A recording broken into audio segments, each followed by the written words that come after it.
empezando por el descubrimiento del agujero de la capa de ozono. También, a lo largo del siglo XX, sobre todo, claro, el gran avance científico y tecnológico tan acelerado que se produjo a partir del siglo XX, también trajo, lógicamente, no todo es absolutamente bueno. Hay algún error, fallos que se cometen, ¿no? Que son totalmente excepcionales, son los que se convierten en noticia. Estoy hablando de, pues eso, de errores de gran calado, como pudieron ser pues, la talidomida, las vacas locas o el accidente de la central nuclear de Chernobyl. Que aunque son todas estas cosas, es imposible que se produjesen en la actualidad, por todo lo que sabemos, sí que han calado y han dejado, bueno, pues un pozo de miedo en mucha gente que ha llegado hasta nuestros días. El problema de estos errores, de estas excepcionalidades producidas por la ciencia y la tecnología, es que solo las excepciones son noticiables. Es decir, solo las malas noticias son noticia.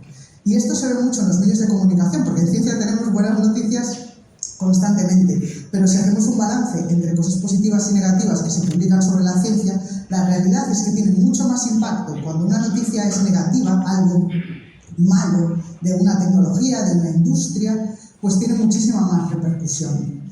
Y esto es un problema por eso, porque por un lado tienen más impacto y por otro lado también podría decirse que tenemos un problema también de cultura científica, en este caso de incultura científica, y es que faltan profesionales que tengan formación científica en la mayoría de medios de comunicación.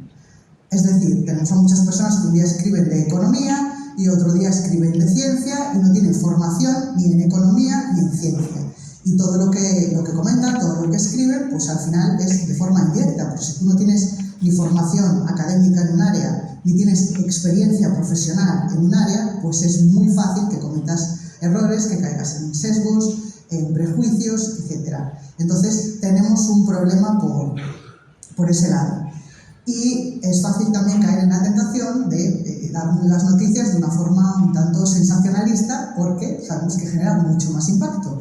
Y la guerra actual es la guerra por el clic, la guerra por la atención. Y las malas noticias despiertan más nuestra atención que las buenas. Muchas veces me dicen con respecto a esto, ¿qué falta hace la divulgación científica? Entonces, cuanta más divulgación científica, mejor, porque la hacéis profesionales y demás. Ojo, sí, pero no toda la divulgación científica es constructiva ni es positiva.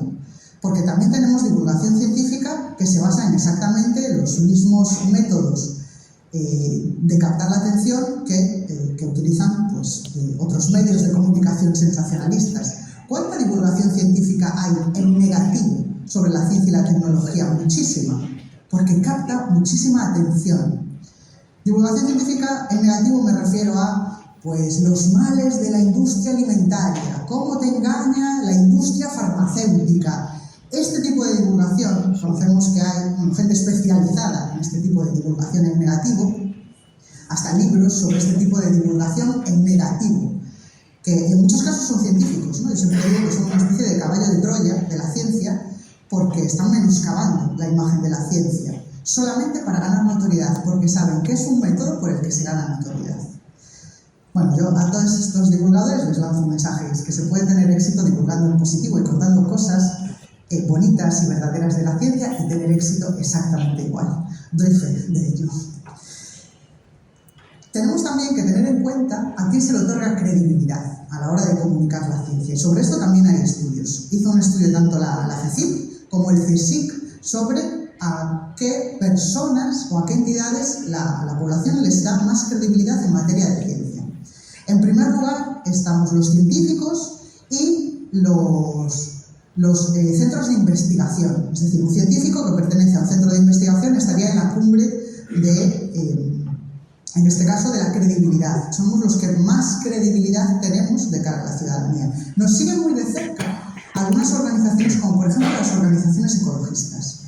Y aquí puede ser problemático, porque hay algunas organizaciones ecologistas que tienden desde hace años a desviarse completamente del consenso científico. Tenemos el ejemplo que todos los que estáis ahí conoceréis, el ejemplo de Greenpeace, por ejemplo.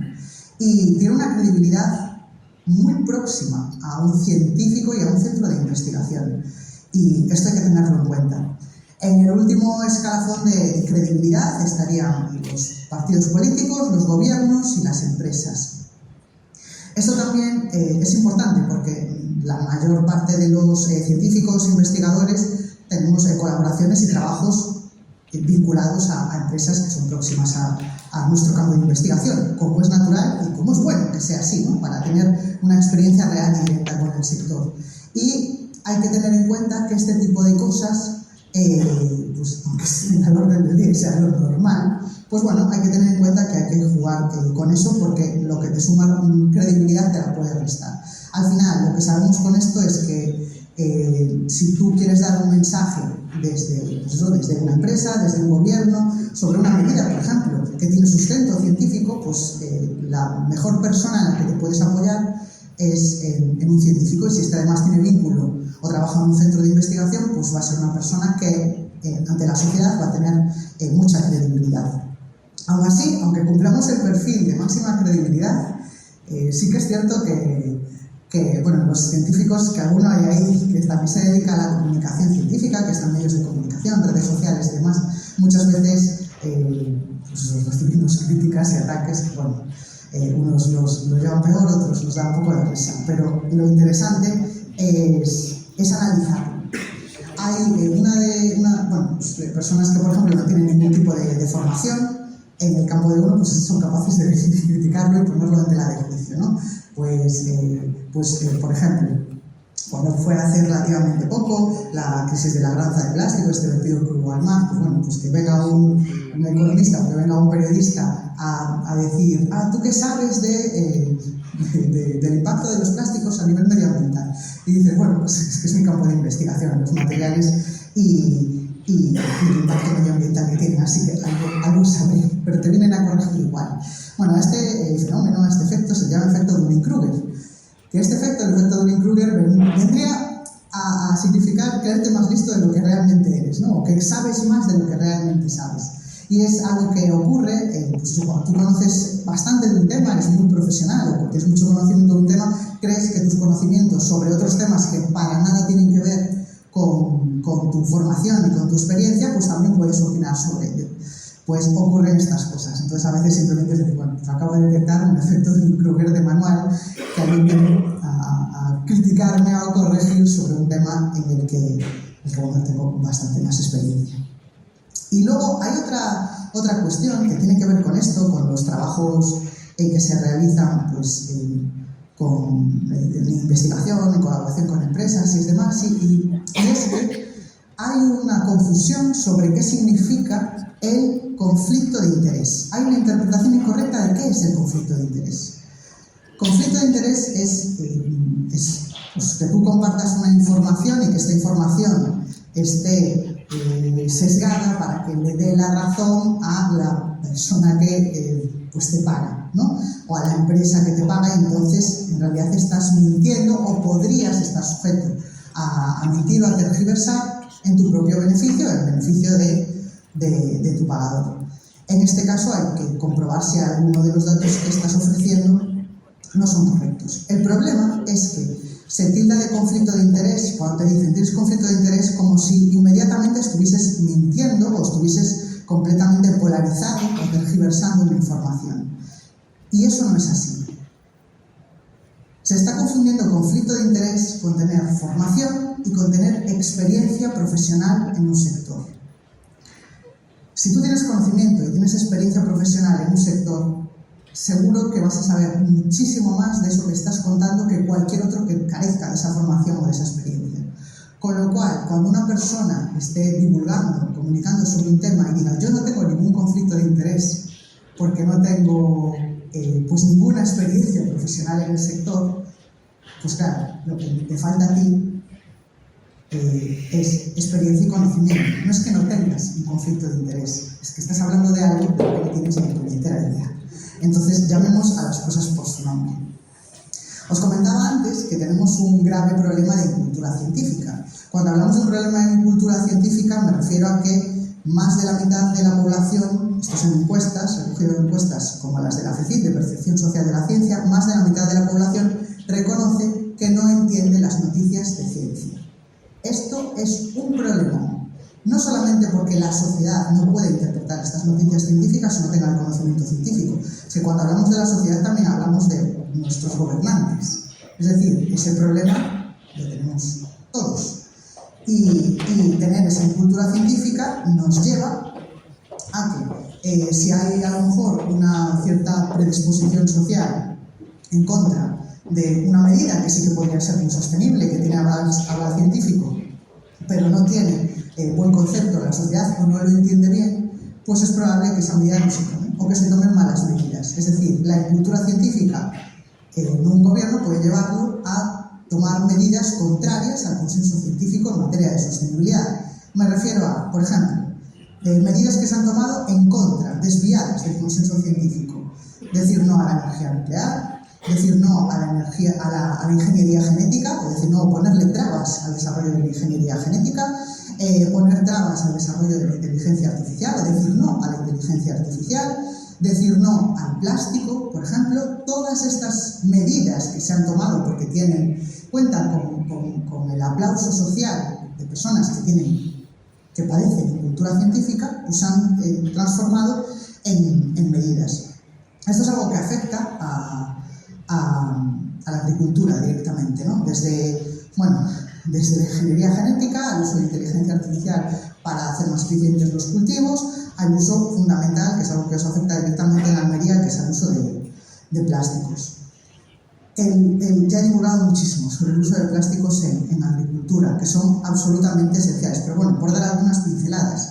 Cuando vemos un invernadero de plástico, yo siempre digo a la gente que le da temor, porque lo desconoce, siempre digo que esto entra, pero lo que sucede ahí dentro. Y luego, además, si supieses las bondades que tiene el uso de ese tipo de materiales, pues te darías cuenta que desde el punto de vista de la sostenibilidad y de la necesidad de alimentos saludables y a buen precio y seguros que necesitamos, pues somos dependientes de esos materiales. Es que es la elección correcta, ese tipo de materiales. Los plásticos que se usan en invernadero son plásticos fotoselectivos, en muchos casos. Fotoselectivos quiere decir que son capaces de dejar pasar la radiación con la longitud de onda fotosintética, es decir, la radiación que la planta realmente necesita para crecer, y no deja escapar, son opacos, por ejemplo, a la radiación infrarroja, con lo cual mantienen la temperatura óptima para el crecimiento de la planta.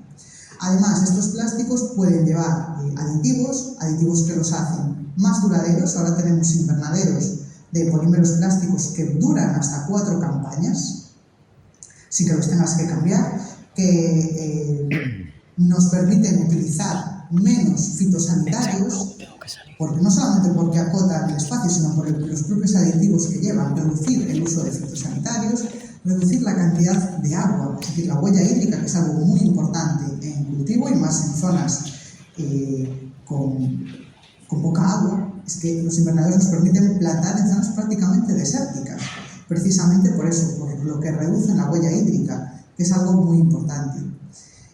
Nos permite incluso ser selectivos, pues, para controlar algún tipo de plagas, o incluso utilizar tratamientos biológicos porque están acotados, ¿no? Tratamientos biológicos me refiero a crear ecosistemas completamente armoniosos entre insectos, diferentes tipos de especies de plantas que convivan entre sí de forma que se protejan unas a otras. Y todo esto lo conseguimos gracias a los plásticos. Los plásticos de los invernaderos hay composiciones diferentes. La mayoría son de polietileno, de densidad media o alta densidad, o de PVC. Hay diferentes tipos de polímeros, pero la mayoría sí que es cierto que son de polietileno y además estos van aditivados. Una de las cosas más importantes que tenemos en España es que somos una gran potencia recicladora y estos polímeros se pueden reciclar, tanto por reciclaje mecánico como por reciclaje químico. La apuesta en este caso sería, la apuesta sensata desde el punto de vista de las administraciones sería apostar por el reciclaje químico, lo que nos permitiría, pues bueno, volver a obtener esos monómeros con los que fabricar polímeros nuevos, plásticos nuevos que pudiesen tener vidas infinitas, ¿no? Algo que encajaría dentro de uno de los grandes conceptos de la sostenibilidad, como es la economía circular. Uno de los problemas que tienen los invernaderos, que yo puedo comentar todas las bondades que hay en el uso de invernaderos como forma de cultivo totalmente sostenible y eficiente. Pero desde el punto de vista social es importante un fenómeno, que es el fenómeno que se conoce en inglés como not in my backyard. El efecto NIMBY o efecto, la traducción del inglés sería no en mi patio trasero. Es decir, cuando tú me cuentas todo esto pasa más incluso con actividad industrial y demás, que tú puedes explicar muy bien cómo funciona la industria, cómo funciona un sector, hablar en términos de sostenibilidad, etcétera, y decir qué cosa tan maravillosa, ojalá la tuviésemos aquí, pero cuando te la plantan delante de casa, te gusta menos. De ahí el fenómeno NIMBY o no en mi patio trasero. Me gusta, pero siempre que no lo tenga delante. Esto lo vemos, por ejemplo, en un caso que es muy llamativo, que es que tú haces una encuesta sobre qué piensas de las energías renovables, por ejemplo, la energía eólica, que es una de las energías renovables que goza de mayor prestigio social, pero cuando te plantan un aerogenerador cerca de tu casa, suele haber movimientos en contra de la implantación de esos aerogeneradores. Es algo que padecemos, por ejemplo, en Galicia, con un movimiento que de hecho se llama así, eólica sí, pero no así. Y es un claro ejemplo de NIMBY o no en mi patio trasero. Diríamos que sí, pero siempre y cuando no lo tengamos delante. Y esto ocurre también con el caso de los invernaderos.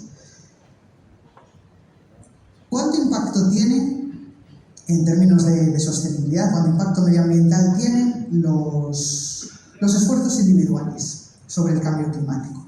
Esto es un tema muy interesante porque se da mucha información sobre el impacto que tiene lo que hacemos nosotros en nuestro día a día, ¿no? En ser nosotros más sostenibles en nuestras pequeñas decisiones individuales o decisiones familiares, y hay que medir para ver exactamente qué impacto tienen todas estas pequeñas decisiones.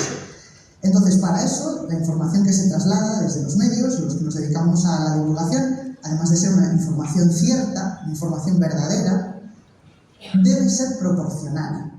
Es decir, hay que compartir los datos reales del impacto que tiene cada uno de esos esfuerzos. Y esta moda de tomar decisiones sobre el medio ambiente que atienden a nuestra vida personal, a nuestras rutinas, en realidad es una moda relativamente reciente y tiene que ver con un concepto, que es el concepto de huella de carbono personal. El concepto de huella de carbono personal surgió en 2005. Se lo inventó una agencia publicitaria para una campaña de propaganda de una empresa de combustibles fósiles. Y esta campaña venía a dar consejos sobre cómo reducir tu huella de carbono personal. Pues utiliza el transporte público, vete andando más veces al trabajo, reutiliza la bolsa del supermercado, haz compras de productos de proximidad, una serie de consejos que parecen sensatos y que de forma directa puedes entender que reducen la huella de carbono. El problema de la huella de carbono personal es que está focalizando toda la responsabilidad en el individuo, sin decir exactamente qué peso tienen esas acciones, aunque las tomásemos todos los ciudadanos del país, exactamente esas decisiones, qué impacto real tendrían sobre la mitigación del cambio climático. Esto de responsabilizar al individuo es una forma de no responsabilizarse el gobierno sin empresas, sino que el individuo tome las decisiones. Y bueno, es una estrategia que sabemos que ha funcionado, pues, por ejemplo, para eximir responsabilidades. La industria del tabaco, por ejemplo, también focalizó de esa forma sus campañas de propaganda para dejar el tabaquismo, etcétera, en la responsabilidad individual. Entonces es una forma de quitarte responsabilidades y además dar una imagen muy positiva de tu empresa. Esto es la huella de carbono personal. El problema es que muchas acciones de las que se hablan que puedes hacer en tu ámbito personal realmente tienen un balance o tienen un impacto a nivel global que, seamos honestos, es en la mayor parte de los casos absolutamente insignificante. No quiere decir que no sirva para nada, pero en términos ecológicos sí que se podría entender que es insignificante. A esto yo le he puesto un nombre que es la falacia del granito de arena, que es creer que si todos ponemos el granito de arena, al final todo suma. Y no siempre es cierto. Os voy a poner algunos ejemplos para que esto se entienda. La mayor parte de las emisiones, el 75% de las emisiones de gases de efecto invernadero, lo que se conoce como CO2 equivalente, proviene del sector energético, del cual casi el 30% proviene del transporte. Es el que tiene más peso en el total de emisiones. La ganadería supondría el 8%, la agricultura el 4%. Estos son los datos oficiales, ¿no?, del Inventario Nacional de Gases de Efecto Invernadero español y del IPCC. Voy a poneros algunos ejemplos para que se entienda el peso de estas decisiones individuales. Hay un ejemplo que me gusta mucho poner, que es el ejemplo de las bolsas de plástico que consumimos cuando vamos al supermercado y que nos sentimos muy culpables cuando nos olvidamos la bolsa reutilizable y tenemos que cogerla en el supermercado y parece que hasta nos miran mal por pagar 5 céntimos y llevarnos otra bolsa más a casa. De media, en España cada persona compra usa unas 180 bolsas de plástico al año, que puede parecer mucho. Si hacemos el análisis de ciclo de vida, es decir, es algo que medimos los que nos dedicamos a la ciencia de materiales para valorar el impacto medioambiental, pues equivale el impacto en huella de carbono, esas 180 bolsas, todas las bolsas que utilizamos en un año, equivalen a hacer un trayecto en coche de 3 o 4 kilómetros. Es decir, recorrer en coche 3 o 4 kilómetros equivale exactamente lo mismo, tiene exactamente el mismo impacto medioambiental que todas las bolsas de plástico que utilizamos en un año. Por poneros un ejemplo.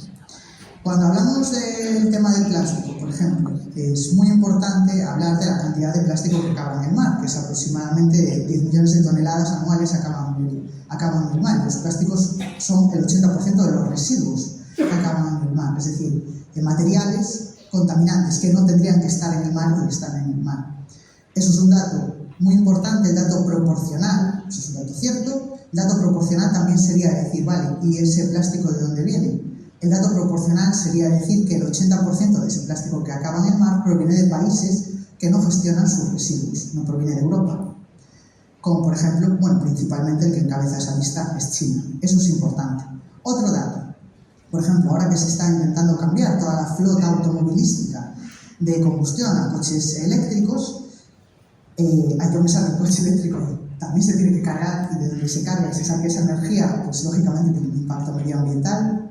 No todas las cargas de coches eléctricos provienen de fuentes renovables porque no tenemos tanta energía, ¿no? Pero el dato importante es que tú dices, pues serían coches que por lo menos las emisiones de CO2 no las hacen in situ, aunque el menor de los problemas en las ciudades de un coche son las emisiones de CO2, pero esto es para otra conferencia. Tenemos que analizar que todo ese cambio del coche de combustión a coche eléctrico también tiene un impacto socioeconómico muy importante porque te lo tienes que poder permitir. No es especialmente barato. Y en términos medioambientales, quiero decir, obviando la parte socioeconómica, en términos medioambientales os doy un dato muy importante, y es que si cambiásemos toda la flota de automóviles de Europa, todos los automóviles de Europa pasasen a ser automóviles eléctricos, ¿cuánto se reduciría el CO2 emitido? En un 1%. Solo en un 1%. Con lo cual, este dato es muy importante darlo, porque desde el punto de vista de elección individual, puedes creer que estás haciendo un gesto grandilocuente, es un gran esfuerzo, un esfuerzo económico, cambiar de coche, y luego, eso es cierto, pero ¿qué proporción tiene? Pues si cambiásemos toda la flota de todos los coches de Europa por coche eléctrico, el impacto medioambiental no sería significativo.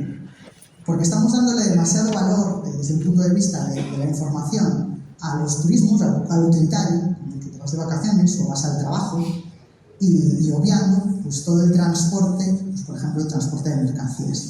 Entonces, es importante dar este tipo de información. Y claro, al dar esta información estamos dando prioridad a la razón y no a la emoción, que es algo que entra un poco en conflicto en lo que estamos viendo en la actualidad sobre la comunicación en aspectos de sostenibilidad. Y es que la emoción parece que es una alternativa a la razón. Os voy a leer una reflexión del filósofo Máximo Gavete que leí hace poco en una de sus columnas, que dice así: una sociedad que no sabe argumentar es una sociedad fácilmente manipulable y dirigible. Una sociedad que solo es capaz de responder de manera biográfica y emotiva, es una sociedad frágil, atomizada y al borde de la violencia. Y esto es muy importante porque se están juzgando hechos científicos desde un punto de vista moral y no desde un punto de vista epistemológico, es decir, de cómo se crea el conocimiento en la ciencia. Y entonces se están tergiversando pues algunas decisiones que se toman con respecto a la mitigación del cambio climático y a la sostenibilidad con ese sabor de moralidad y no tanto con el de hechos. Uno de los debates más controvertidos en los que esto se observa es el debate que hay entre el desarrollo sostenible y el decrecentismo.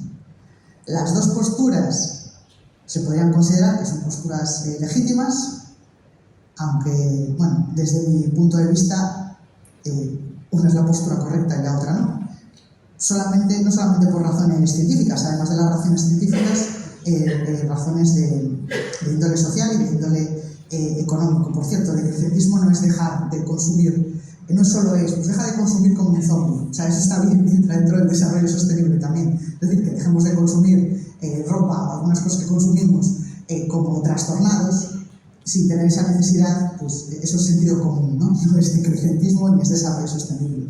El decrecentismo vendría a decir, pues, hacer un parón o dejar de pues, reducir la actividad industrial, reducir la producción, reducir consumos, etc. No solamente tiene ese cariz moral tomar esa postura, sino que es una postura ingenua, es obviamente ingenua, pero para mí lo más preocupante es que es una postura clasista.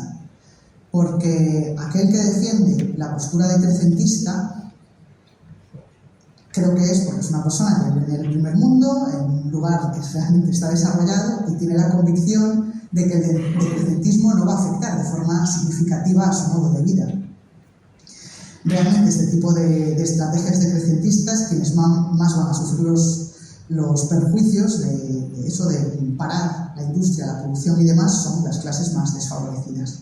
Con lo cual, me parece una postura absolutamente clasista y hay que tenerlo en cuenta. Cuando hablamos de desarrollo sostenible, hablamos de seguir desarrollándonos de forma que cada vez la ciencia y la tecnología nos permitan ser más eficientes y más sostenibles. Si paramos la innovación, que es a lo que apuntan unos decrecentistas, estaremos quitándonos esa oportunidad de ser más eficientes y más sostenibles. Os pongo algunos ejemplos. Los paneles solares, por ejemplo, energías renovables. En la actualidad, los paneles fotovoltaicos tienen una eficiencia de una conversión, ¿no?, de la energía que llega a la energía que podemos aprovechar en torno al 30%. Los más modernos, gracias al desarrollo y a la innovación, llegan al 40% de conversión. Si seguimos investigando sobre ello, alcanzaremos cifras mejores. Si paramos las máquinas, esto nunca va a mejorar. Si voy a mi campo, por ejemplo, en ciencia de materiales. En ciencia de materiales tenemos, por ejemplo, con respecto al cambio climático, pues tenemos un gran problema que es el de los refrigerantes, ¿no? Vamos a gastar más energía en refrigerar que en calentar. Los refrigerantes que utilizamos en la actualidad en aires acondicionados, neveras, para refrigerar absolutamente todo, son refrigerantes fluidos, es decir, que pueden escapar a la atmósfera y tienen un impacto medioambiental importante. En ciencia de materiales ya se han desarrollado refrigerantes sólidos, es decir, que también mediante cambios de fase consiguen refrigerar sin tener un problema de emisiones. Eso es gracias a la investigación, el desarrollo científico y tecnológico. En el caso de, pues eso, los plásticos que os contaba, para el tema de los invernaderos, cuanta más innovación, más desarrollo, pues mejor integrados estarán en la economía circular, más sostenibles serán. Gracias a los plásticos conservamos muchísimo más los alimentos, prolongamos su vida útil, que sean más duraderos, etc. La inteligencia artificial, que os comentaba al principio, nos permite hacer un reparto mucho más eficiente de la energía, hacer una optimización de cultivos mejor gracias al uso de datos. Es decir, la inteligencia artificial no solo nos sirve como en la actualidad para diagnosticar enfermedades, que es una aplicación maravillosa, sino que también en términos de sostenibilidad es muy importante porque nos permite tomar mejores decisiones, porque podemos tener muchos más datos y hacer cálculos con muchos más datos.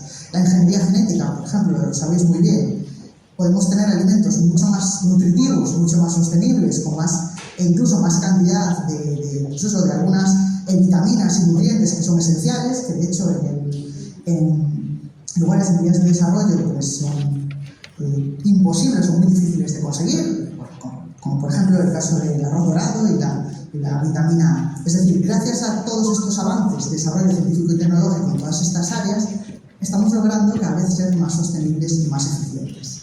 Así que es muy importante que todo el mundo conozca estas aplicaciones de la ciencia y la tecnología para lidiar con el cambio climático, porque oponerse a ellas nos dejaría sin herramientas, sin oportunidades.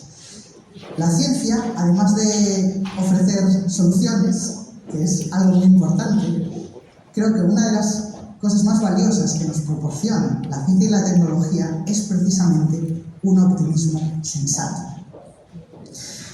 Entonces necesitamos comunicar esto, necesitamos que las nuevas generaciones entiendan que un futuro optimista solamente es posible si participas de ese desarrollo científico y tecnológico, y que abanderar este camino del desarrollo sostenible, real, sin postureos, es el único camino.